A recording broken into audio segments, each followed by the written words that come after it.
Kaag sa numero 1 sa mga balita subong nga adlaw.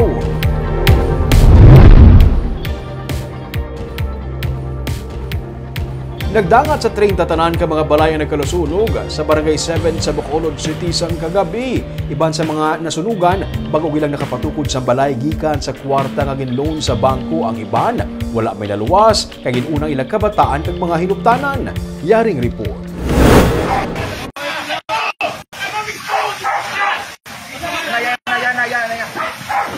Amo sini kadako ang kalayo nga nagpukaw sa mga residente sa Purok Magnolia sa Barangay 7 sa Bacolod City pasado alas 11 kagabi.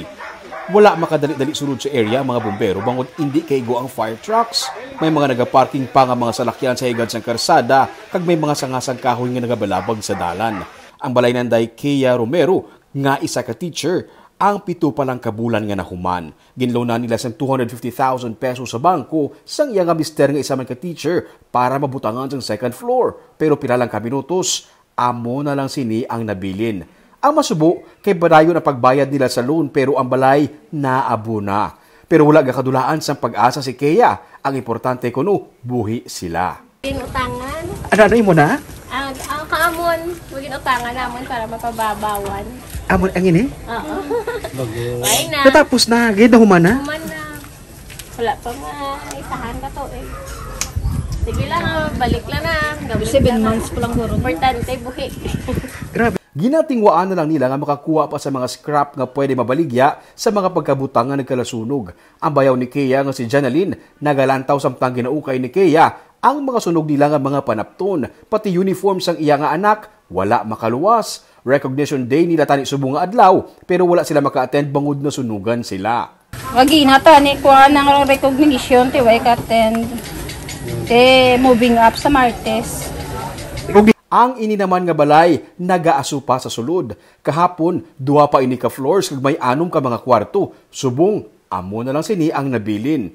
Ang 2 ka sako nga bugas nga nadala sa sunog, ginapala nila. Ang ila hinuptanan nga mga ido, rabbit kag mga isda, ubos man sa sunog. Wala sila may napagwa. Tani gamit, hindi ka nakabalik. Paano nyo tani? Sa labaron tani? Oo. Pati ido, ganun luto. Pati ido nyo? Oo. Pila ka ido? Siyam lang ang mga rabbit daw. Rabbit kag ido, ubos man. Pati isda, tinulag. Sa aquarium, luto. Ang ini nga pamilya, ubos man ang tanan nga pagkabutang. Ginuna nila salbar ang 3 nila ka mga hinuptanan nga mga ido. May nasalbar nga mga bayo namon. Wala na. Lagi biskan chinilas namon wala kami kadala. Ay gisiguro kung 3 kayo do. Imo hinuptahan nyo na Namon kini. Masawa ko. Samtang masako ang tanan sa pagsapu sa mga pwede pa mapuslan nga mga pagkabutang, may mga kaigod balay sila nga wala madalahig sa sunog, nga masako sa pagpanagtag sa mga pagkaon nga ara sa ilang ref. Nagtag mo na ma'am? Thank you. Manghagtag ko. Tagali kayo, wala ka na sunugan niya? Wala kayo na sunugan? Ay, pasalamat. May wala pa kami na ulig man. Si Ria Nobleza, nagpadala sang kape, bugas ug mga pagkaon sa mga kaingod bilang pasalamat sa Ginoo nga wala madalahig ang iyang balay sa sunog. Wala na dalahig ng balay? Thanks God, sir. Wala. In exchange, nagatag na ka po sa ila. Anong ginatag niyo ma'am? Bugas. Kag sudan. Oo. Ang mga kapito. Ang ini nga mag-asawa, nakabaton man sa chorizo kag bugas, pero ang problema, wala naman sila sang lulutuan. Ubos man pati kaldero kag kalan sa sunog. Ginatag isang tutok din na mo. Wala pa kaldero. Pero ara mo kaldero to. Kulabukaw. May pagkaon na tani pero wala pa kaldero. Kaldero damo bugas tigana kami yo kay isa nagtagiyas sa balay. Mabakal mo kami. Sunod sa kay Bacolod DRRMO Head Dr. Ana Maria Larni Pornan, underwear, bayo, habol, kitchenwares kag mga construction materials ang pila sa mga insigida nga kinahanglan sa mga nasunugan.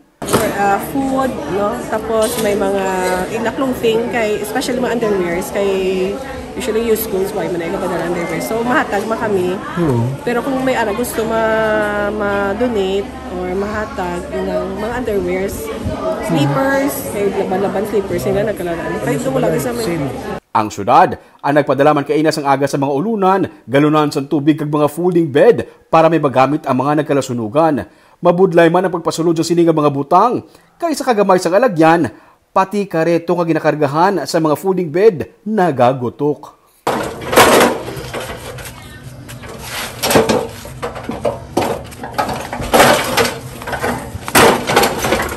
Ini isa sa mga rason kung nga ginbudlayan ang mga bumbero sa pagpalong sang kalayo. Sunod lon katama ang ginhalinan sang kalayo kag kagamay sang alagyan. Pero sunod sa kay Barangay Kagawad, Bernabe Cebu, gaanay punong barangay man sa lugar.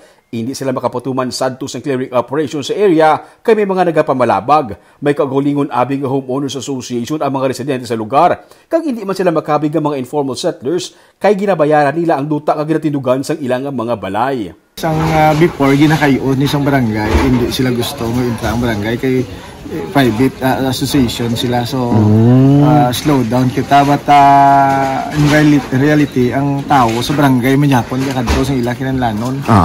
Nawadaan pa sang tubig ang mga bumbero sa kagabi sampang nagapalong sang kalayo kag ini ay nasaksihan ni Mayor Albi Benitez nga ara man sa lugar. Para yung nag-investigasyon sa BFP kung ano ang ginhalinan sa kalayo. Si Gemma Benjamin, nagahilibion kasi ila balay nagsugod ang kalayo. Siya kuno ang ginabasol sa tanan. Pero nakibot man lang siya gani sa mabugtawan siya nga nagaasuna ang sulod sang ilang balay. Nakalumpat sila sang iyang bata sa bintana. Ako yung namukan niya gani, ako ginano sa tao. Ay, kung basol nila. Ako di ay. Kaya siyempre ara ko sila panimalay mo. Siyempre ako madala sa agig ko. Huwag sila kabalos ang naalan kung nadutayan mo kami sa bata ko.